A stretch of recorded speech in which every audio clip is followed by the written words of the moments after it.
Buenas tardes, ingenieros. Nuevamente aquí grabando estas clases, esperando sean de provecho para ustedes y todas aquellas personas que escuchen estos videos. Y bueno, pues nuestra asignatura es Industrias Forestales. La unidad 1, la introducción. Les voy a dar algunos datos interesantes. Voy a tratar de hacerlo lo más ameno posible. Traigo algunas gráficas estadísticas como lo marca el, el tabla de contenidos. Sin embargo, pues vamos a hablar únicamente lo más relevante. Los temas, bueno, son los antecedentes y las tendencias internacionales, nacionales y regionales de la industria forestal, los principales productos forestales en el mercado internacional y nacional, y estadísticas e importancia socioeconómica de las industrias forestales de México.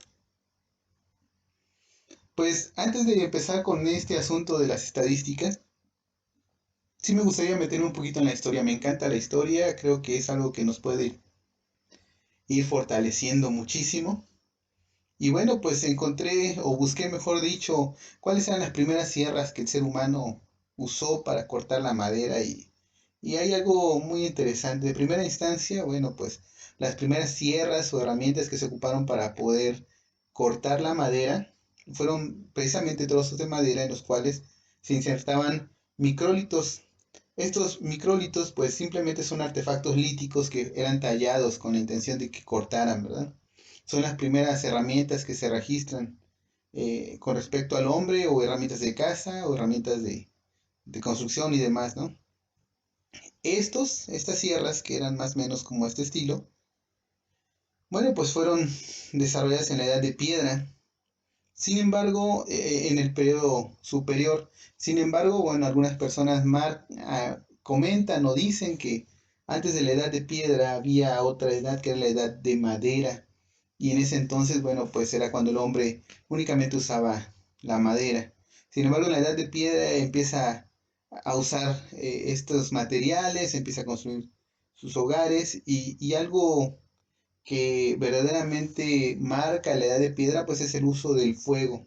Recordemos que el ser humano, a partir de que empezó a usar el fuego, pues empezó a desarrollar muchas otras cosas más, empezó a crecer, ¿no? Fue otro periodo importante. Entonces, bueno, más o menos así fueron las primeras sierras que el hombre empezó a usar, o al menos de las que se tiene un registro. Algunas otras invenciones importantes, bueno, pues está la rueda. Recordemos que en la historia nos marca la Mesopotamia, estaba el pueblo de los sumerios, y ellos, junto con, bueno, ellos son a quienes se les atribuye la creación de la rueda, más o menos por ahí del 3500 a.C. También se menciona en la historia que Egipto mejoró la rueda. Los sumerios también hicieron la invención de la polea, como está en este caso, y los registros son de alrededor del 800 a.C. Esos fueron eh, eventos o circunstancias muy importantes en la historia, porque pues en la actualidad el uso de poleas, ruedas, sierras en nuestros aserraderos pues es demasiado común, ¿no? Entonces es parte de la historia. Y bueno, de ahí Arquímedes inventa la rueda dentada. Los registros son en el periodo del 287 a 212 a.C., cuando Arquímedes estuvo en esta tierra, ¿verdad? Y él creó la rueda dentada. Y después, pues recuerdo que a Leonardo da Vinci se le atribuye ya como el engranaje en sí, ¿no? Entonces, pues podemos ver cómo esas invenciones, ¿no? La rueda dentada tenía el atributo ya de transmitir fuerza, y a partir de ahí empezamos a tener unas grandes mejoras. Después, en el siglo XIII, se crea la energía hidráulica. Antes de crear la energía hidráulica, de hecho, se crean los molinos hidráulicos. Fue una invención de mucho bien. Entonces, al crear la energía hidráulica a través de este tipo de mecanismos, pues en automático se empiezan también a ver el desarrollo de sierras hidráulicas. De hecho, aquí Villard hace estos planos, son los primeros planos que se tienen registro de cómo operaban en ese entonces las sierras para cortar madera.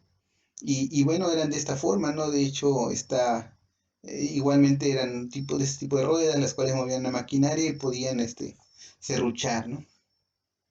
Y estas maquinarias pues fueron usadas pues para la construcción de muchas catedrales, ¿no? Principalmente las catedrales góticas, podemos recordar Notre Dame y algunas otras construcciones en Europa, ¿no? Que tienen una gran importancia en esos siglos y que fue de gran relevancia, ¿no? La madera en este caso se usó, bueno, para como andamiaje o como ciertos sistemas bueno, para la construcción en general, ¿no? Entonces, pues era importante en ese entonces cortar la madera y generar las piezas que se necesitaban y por eso este tipo de sierras, ¿no? El hombre siempre ha tenido la necesidad de ir modelando sus materiales y pues la madera ha venido con él, ¿no? De hecho, hay un dicho muy conocido que dice que la madera desde la cuna hasta la caja de muerto, ¿no? Entonces así es esto, también en la historia. Fue avanzando el tiempo a tal grado que llegamos a este tipo de sierras y después, bueno, las motosierras, los aserraderos que ya conocemos y por último, bueno, pues este es un aserradero altamente tecnificado, es un aserradero de Finlandia, en el cual, bueno, pues desde que entra la troza en automático va haciendo el acierre y de plano se clasifica y todo, ¿no? Entonces prácticamente ya nada más está revisando que esté operando correctamente y mantenimiento, pero pues ya la maquinaria se encarga de todo, ¿no? Estos aserraderos pues de plano no los vemos aquí en México, pero existen, ¿no? Existen y es una tecnología. Entonces, si vemos nuestros primeros aserraderos, ¿no? Nuestras primeras sierras y cómo el hombre ha crecido hasta esta altura, entonces, pues definitivamente el desarrollo tecnológico de cada país, pues es muy importante, ¿no? Para este tema. Hay una asignatura más adelante que llevarán que se llama tecnologías aplicadas al manejo forestal y es parte de lo que se va viendo en la misma. Y bueno, pues ahora sí vamos a empezar con los datos estadísticos. Empezamos con la parte internacional. Bueno, la producción en rollo mundial, estos son los registros de parte de la FAO en 2012. Es importante mencionar que no es tan fácil obtener los datos actuales porque cada vez se ha ido particularizando la información, entonces el juntarla pues no es fácil, ¿no? Sin embargo, tenemos estos datos desde 2007 hasta 2011 y podemos ver el comportamiento de la producción en rollo mundial, ¿no? Y entonces aquí podemos ver cómo en el 2009 tiene una caída. Esto normalmente se debe a ciertos procesos sociales o económicos, ¿no? Que ocurren en la historia. Y ahí le podríamos rascar por qué. Pero lo que es verdad es que decrece, ¿no? Y muchas veces también tiene que ver con el tipo de árboles que hay dentro de los ecosistemas. Y si ustedes recordarán, pues hubo un momento en el cual el fuste tenía que tener ciertas características y de repente tuvieron que irlas disminuyendo los diámetros porque ya no se encontraban árboles con características robustas, ¿no? Entonces, pues tiene que ver eso, tiene que ver con cuestiones sociales, tiene que ver con cuestiones políticas, económicas, el chiste es que decrece, ¿no? La producción en rollo mundial en dólares, pues es esto, ¿no? De hecho, podemos ver ahí la caída como este tenemos, bueno, en este caso las coníferas, las latifoliadas y en total, ¿no? Entonces podemos ver cómo las coníferas son las que disminuyen, las latifoliadas prácticamente se mantienen. En cuanto al dinero, pues como de momento cae, ¿no? En la parte nacional, bueno, pues tenemos también unos registros de esos años y podemos ver aquí los millones de metros cúbicos que se producen. Todos estos pasan por un aserradero. Recordemos que una cosa es la madera que ya tiene una cierre, ¿no? Que es un producto primario, secundario, y otra es la madera en rollo, ¿no? Porque cuando hablamos de la madera en rollo que aún no ha pasado por el aserradero, pues estamos hablando del total de toda la madera que se está ingresando. Sin embargo, cuando llegan los procesos de cierre, pues está el coeficiente de acerrillo, el cual te dice qué tanto aprovechas de esa madera que está entrando. Entonces pudieras tener un coeficiente de 50, de 0.5, ¿no? De 50%, y entonces de cada 10 metros cúbicos de madera que tú introduces, pues tal vez salen como productos primarios 5 metros, ¿no? Y eso pudiera ser al 50%. Entonces, en realidad, pues aquí estamos hablando de metros cúbicos rollo, ¿no? También está la producción forestal maderable, ¿no? En este caso, los tipos de productos que aquí se manejan. Podrán ustedes verlos a detalle y tomando sus apuntes. Es importante mencionarles que todo esto deberán de ir sus apuntes, ¿no? Puede ser en la libreta o puede ser en la computadora, como se les haga más cómodos.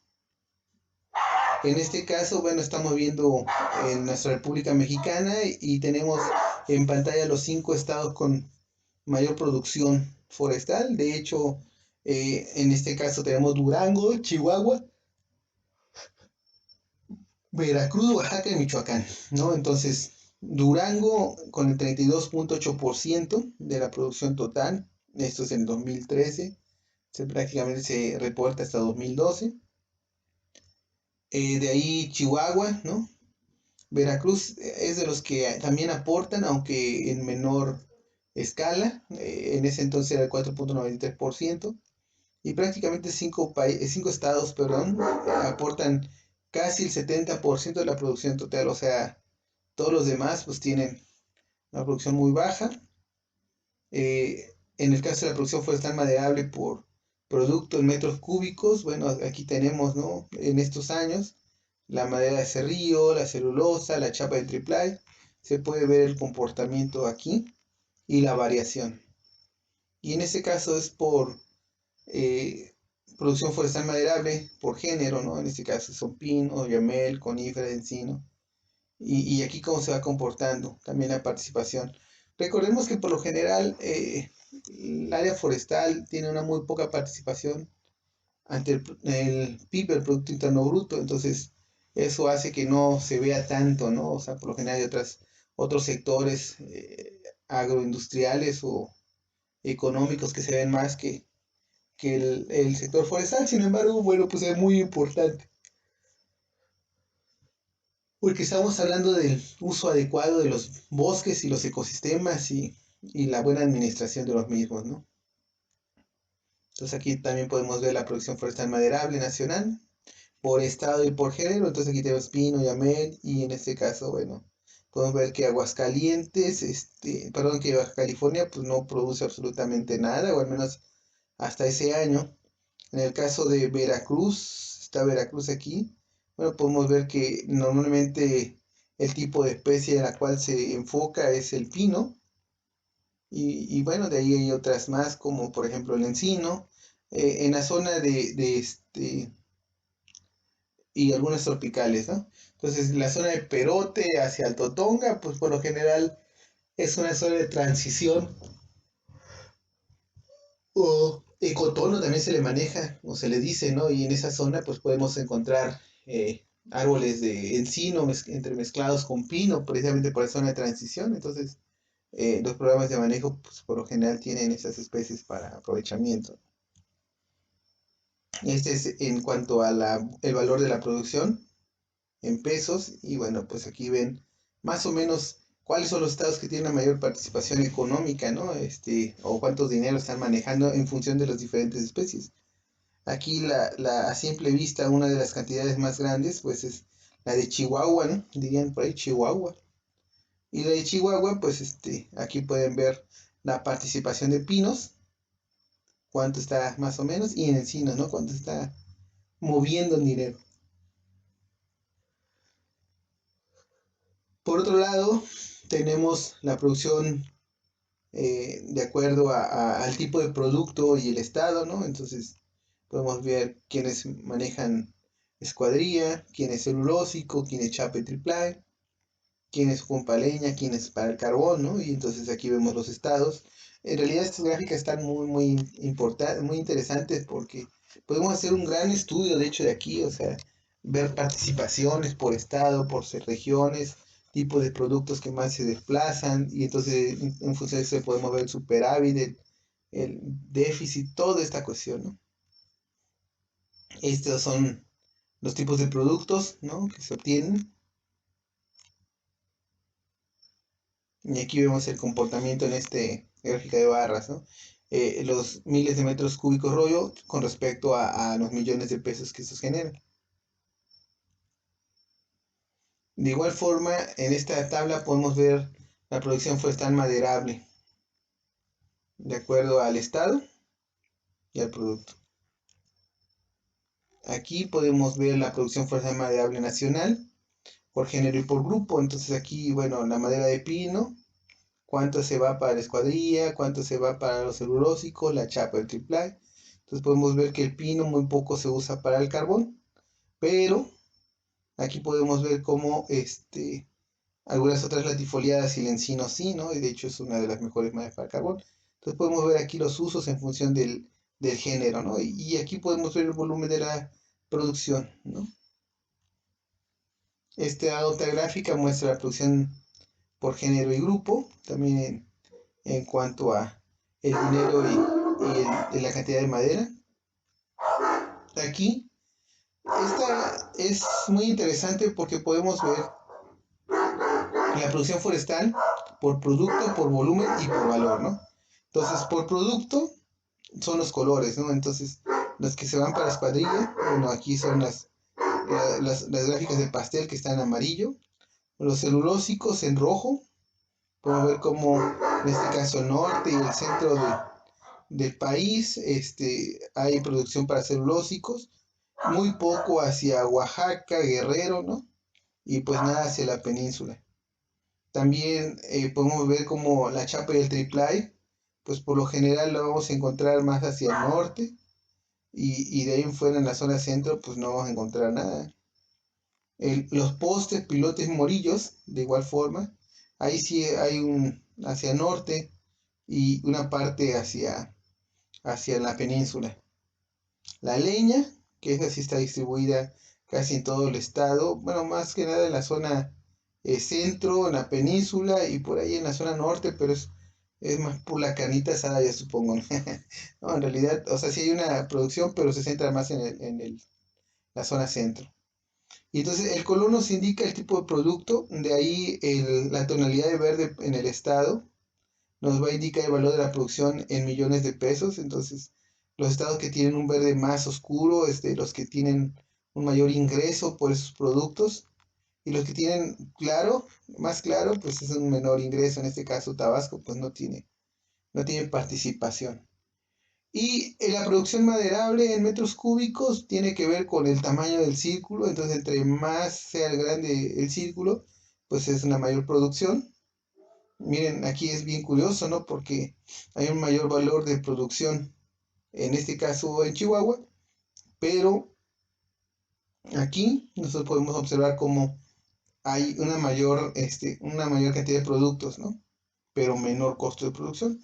Entonces, así podemos ir viendo y haciendo un estudio de todo el estado. Esta gráfica nos habla sobre el consumo y producción de madera al menos hasta el 2005.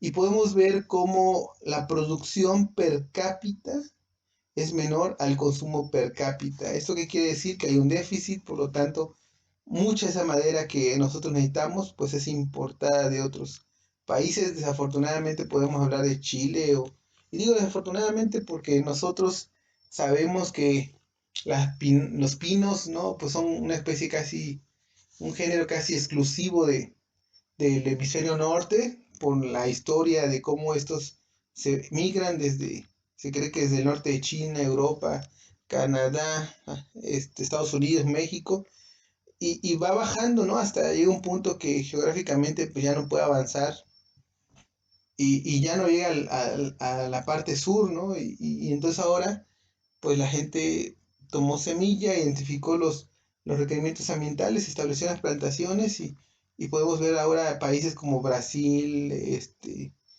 Chile y algunos otros que han establecido plantaciones forestales de pino y que están optimizando por diferentes factores, ¿no? Tanto sociales, mano de obra, precio, beneficios fiscales, etcétera, pero bueno, ellos están produciendo y son quienes proveen de madera, como en el caso de nosotros que tenemos ese déficit. La distribución de la planta industrial de la madera, bueno, pues aquí está. El 59% tiene que ver con los aserraderos. Las fábricas de AAA el 1%, al menos para el 2005, esto es de acuerdo a Elizondo. Y esos son los, los números, ¿no? Más o menos así sigue siendo, yo diría. Pero bueno, sería cuestión como de interesante que pudiéramos obtener estos datos más recientes. Los países que tienen inversión extranjera directa en México, bueno, pues como siempre Estados Unidos va a la cabeza y de ahí está Holanda, Francia, Canadá, Italia y España en sus diferentes participaciones. Algo interesante es que la certificación, de hecho ustedes lo van a ver en criterios indicadores de rentabilidad, que es una de las materias que son posteriores al desarrollo sustentable, ¿no? La certificación es un proceso importante porque dicta o garantiza que se está haciendo un buen uso de los recursos y de los procesos, tanto sociales, económicos, y pues ni se diga de la parte del medio ambiente, ¿no? Sin embargo, la certificación no da muchas ventajas a los productores porque no le permite un mayor costo ni nada de eso. Lo único que le puede permitir o ayudar a garantizar es la venta libre a través de todo el mundo, ¿no? Si viene de espacios certificados, pero en general quienes son productores regionales, pues no les sirve de nada prácticamente la certificación más que una conciencia ambiental. También en la historia de México hubo pues grandes empresas que tuvieron concesiones en aquellos años, ¿no? Cuando no solo después del reparto agrario, pues viene la famosa ley de PRONADE, ¿no? Que la PRONADE hace referencia al Programa Nacional de Desmontes. Y dentro de ese, bueno, se dieron concesiones a diferentes empresas y pues hicieron lo que pudieron para acabar el bosque, ¿no? Pero bueno, gracias a Dios no se acabó, pero de esas empresas todavía habían algunas operando, como en este caso en Oaxaca, ¿no? Y bueno, ahí podemos hacer toda una historia de estas empresas que tuvieron ahí sus que veres, ¿no? Ah, y bueno, pero en este caso es los bosques forestales con certificación ambiental. Lo de las empresas que le mencionaba, bueno, ya después lo abordamos, pero sí es un tema en la historia bien complicado, ¿no? Y interesante eso ya. En la parte estatal, bueno, pues así estamos, ¿no? Esta es nuestra producción hasta 2013. Podemos ver la cantidad de metros cúbicos rollo, ¿no? Los tipos de producto y la participación, ¿no? A nivel nacional. Entonces, pues vemos que también andamos bajones. Esta es una comparación entre la cantidad de la producción reportada y la producción autorizada. Quiere decir que o no se reportaba lo que está autorizado o ya no se ejercía el programa, ¿no? O sea que esto nos indica que podría dar para más la producción. Aquí podemos ver las autorizaciones de los aprovechamientos forestales, en este caso Veracruz. Podemos observar que tiene, al menos para este año, ese año tenía 294 en el 2013, 294 permisos con respecto a todos los demás. ¿Por qué tantos permisos aquí o aprovechamientos, autorizaciones y por qué nosotros no? Por la fragmentación que hay. Recordemos que la tenencia en la zona centro, en especial en Veracruz, pues los predios son muy pequeños, entonces mientras aquí están haciendo una autorización de quizás 2.000 o 3.000 hectáreas, aquí están haciendo autorizaciones de 5 o 6 hectáreas, ¿no? Entonces, pues 5 o 6 hectáreas para juntar para 1.000, pues cuántos predios son, ¿no? Entonces, el hecho de que se generen los volúmenes de aprovechamiento bueno, de las autorizaciones, pues tiene que ver con ese asunto de la división agraria, ¿no? Y bueno, pues estas son algunas de las fuentes de las cuales saqué esta información. Hay más, de hecho, los trabajos que ustedes van a hacer, bueno, pues van a complementar muchísimo esas perspectivas. Entonces yo espero que sea de provecho. Yo les encargo que por favor tomen apuntes de esto que estamos viendo y los presenten. Quedo atento a cualquier situación a través de WhatsApp. Muchas gracias.